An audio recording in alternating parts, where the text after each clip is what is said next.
বনলতায় আপনাদের স্বাগত। বর্ষা কিছুদিনের মধ্যে আসতে চলেছে, আর এই বর্ষাকালটা বাগান বিলাসপ্রেমী বাগানীদের একটা চ্যালেঞ্জিং সময়। এই বর্ষাকালের সময়টুকু পার করে নিতে পারলেই, গাছকে একটু ভালো রাখতে পারলেই সারা বছর কিন্তু নো টেনশন। এই বর্ষাকালটাই একটু চ্যালেঞ্জিং সময়, যত সমস্যা এই সময়তেই হয়। তবে কিছু কাজ যদি এখন থেকে করে রাখা যায়, ব্যাপারটা অনেক সহজ হয়ে যায়। ভিডিওটি শেষ পর্যন্ত দেখুন, কি করতে হবে বর্ষার ঠিক আগেটায় সেটা বুঝতে পারবেন। এখনো যারা প্রুনিং করেননি, প্রুনিং করার কোনো আদর্শ সময় বাগান বিলাসের জন্য কিন্তু হয় না। তবে এখনো যারা করেননি, এখনো শেষ সময়। আপনারা চাইলে অবশ্যই এখন প্রুনিং করতে পারেন। তবে এই প্রুনিং চলাকালীন হঠাৎ করে যদি নিম্নচাপের মতো সমস্যায় পড়তে হয়, সেক্ষেত্রে গাছটাকে কিন্তু যে জায়গায় বৃষ্টি পড়বে না, আলো বাতাস থাকবে, সেরকম একটা শেডে আপনাদের নিয়ে যেতে হবে। এখন আপনারা চাইলে কিন্তু অনায়াসে প্রুনিং করতে পারেন। কারণ বর্ষাকালের বৃষ্টি এসে গেলে, নিম্নচাপ এসে গেলে, তখন কিন্তু এইসব প্রুনিং আর করা যাবে না। তাই এটাই শেষ সুযোগ ভেবে আপনারা বর্ষার ঠিক আগেটায় প্রুনিং চাইলে করে দিতে পারেন। তবে এই সময় প্রুনিং করলে অবশ্যই যে কাজটা আপনাদের করতে হবে, সেটা হলো প্রুনিং করা জায়গাগুলোই কিন্তু ফাঙ্গিসাইড অবশ্যই আপনাদের লাগাতে হবে।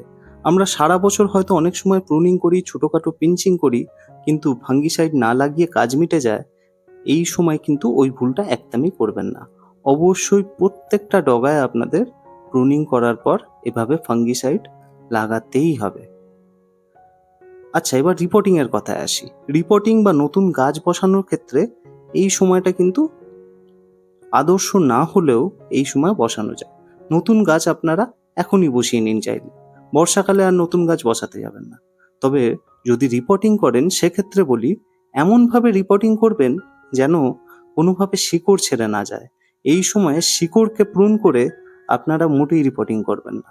আপনারা টব পাল্টাতে পারেন, কিন্তু শিকড়ের কাটাকাটি যেন না হয় সেটা লক্ষ্য রাখবেন।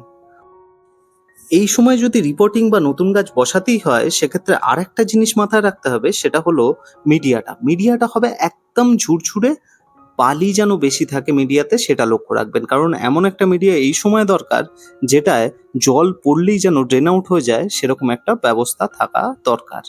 আরেকটা জিনিস যেটা করতে হবে, দেখতে পাচ্ছেন আমি যেভাবে করছি, কাণ্ড বরাবর কিন্তু আপনাদের এভাবে ফাঙ্গিসাইডের একটা প্রলেপ লাগিয়ে দিতে হবে।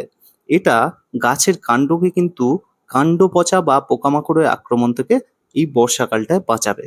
এটা কিন্তু বর্ষার আগে থেকেই আপনাদের করে রাখতে হবে। আমি যে মিক্সচারটা লাগাচ্ছি, এটা কিন্তু আমার নিজের বানানো, বাড়িতে আমি এটা বানিয়েছি। এটা হলো বর্ধ মিক্সচার। কিভাবে বানাতে হয় সেই ভিডিও কিন্তু চ্যানেলে দেয়া আছে, আপনারা ওই ভিডিওটা অবশ্যই চেক আউট করুন। তবে আপনারা যদি না বানাতে চান বাড়িতে, সেক্ষেত্রে আপনারা সাপ বা ব্লাইটক্স জাতীয় ফাঙ্গিসাইড লাগাতে পারেন।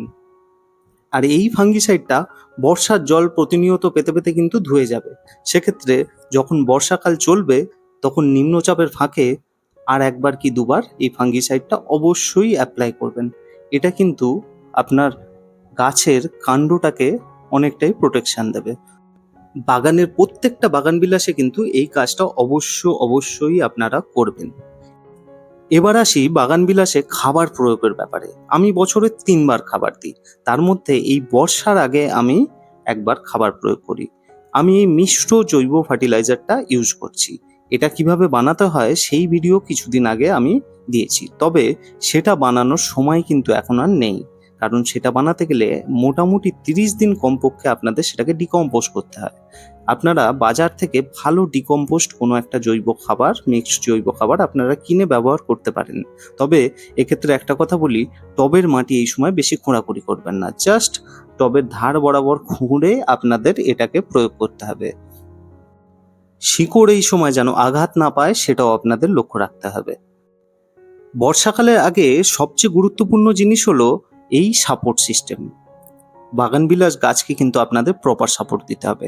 এখন যেহেতু বেশিরভাগ গাছই গ্রাফটেড ফর্মে আসে, তাই গাছকে প্রপার সাপোর্ট না দিলে বিভিন্নভাবে গাছ ক্ষতিগ্রস্ত হবে। গাছের ডাল ভেঙে যাওয়া, গোড়া নড়ে যাওয়া বা গ্রাফটিং এরিয়া থেকে ভেঙে যাওয়ার মতো সমস্যা হতে পারে। আপনারা দেখতে পাচ্ছেন এই গাছটা কিভাবে সাপোর্ট দেওয়া হয়েছে। গাছটাকে নিচে থেকে কাণ্ড বরাবর একটা সাপোর্ট গ্রাফটিং এরিয়ার সঙ্গে বেঁধে দেওয়া হয়েছে। তার সঙ্গে ডালগুলোকে কিন্তু একটা মাচার মতো স্ট্রাকচার তৈরি করে সাপোর্ট দেওয়া হয়েছে।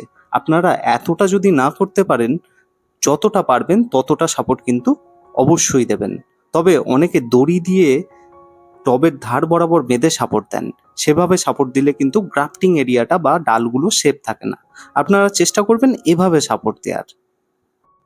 এভাবে সাপোর্ট দিলে গাছগুলো যতই ঝড় বৃষ্টি আসুক, ভেঙে যাওয়া বা ঝড়ে ক্ষতিগ্রস্ত হওয়ার সম্ভাবনাটা কিন্তু অনেকটাই কমে যায়।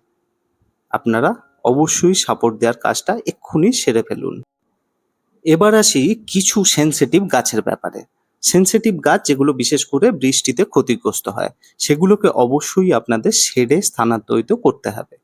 এক্ষুনি স্থানান্তরিত না করলেও বৃষ্টি আসলেই আপনাদের বা বর্ষাকালে নিম্নচাপ আসছে বুঝতে পারলেই আপনাদের এগুলোকে শেডে স্থানান্তরিত করতে হবে। যে জিনিসগুলো আমি এতক্ষণ ধরে বললাম সেগুলো ছাড়াও দু একটা জিনিস আপনাদের করে রাখতে হবে। যেমন ধরুন, মাটিতে ট্রাইকোডার্মা ভিরিডি অ্যাপ্লাই করতে হবে। আর ট্রাইকোডার্মা ভিরিডি আপনাদের অ্যাপ্লাই করার 10 থেকে 15 দিন আগে বা পরে কিন্তু কোনো কেমিক্যাল জিনিস আপনারা গাছে ব্যবহার করবেন না, সেটা মাথায় রাখবেন। এছাড়া এই সময় মাইক্রোরাইজা অবশ্যই ব্যবহার করবেন। এই মাইক্রোরাইজা বিভিন্ন কোম্পানির ব্যবহার করার নিয়ম কিন্তু বিভিন্ন রকম। বিভিন্ন পরিমাণে বিভিন্ন কোম্পানির প্রোডাক্ট কিন্তু ইউজ করতে হয়, সেটা আপনারা জেনে তবেই ইউজ করবেন। তবে এগুলো যেহেতু জৈব প্রোডাক্ট, তাই একটু কম বেশি হলে সমস্যা হয় না। এই ছিল আজকের ভিডিও। ভিডিওটি কেমন লাগলো বলুন। বর্ষাকাল যখন আসবে তখন বর্ষায় কি করবেন সেই নিয়েও ভিডিও আসবে। ভিডিওটি যদি ভালো লাগে অবশ্যই লাইক করুন। কিছু জানতে চাইলে বা পরামর্শ দিতে চাইলে অবশ্যই কমেন্ট করুন। আর বনলতাকে অবশ্যই সাবস্ক্রাইব করুন। ধন্যবাদ।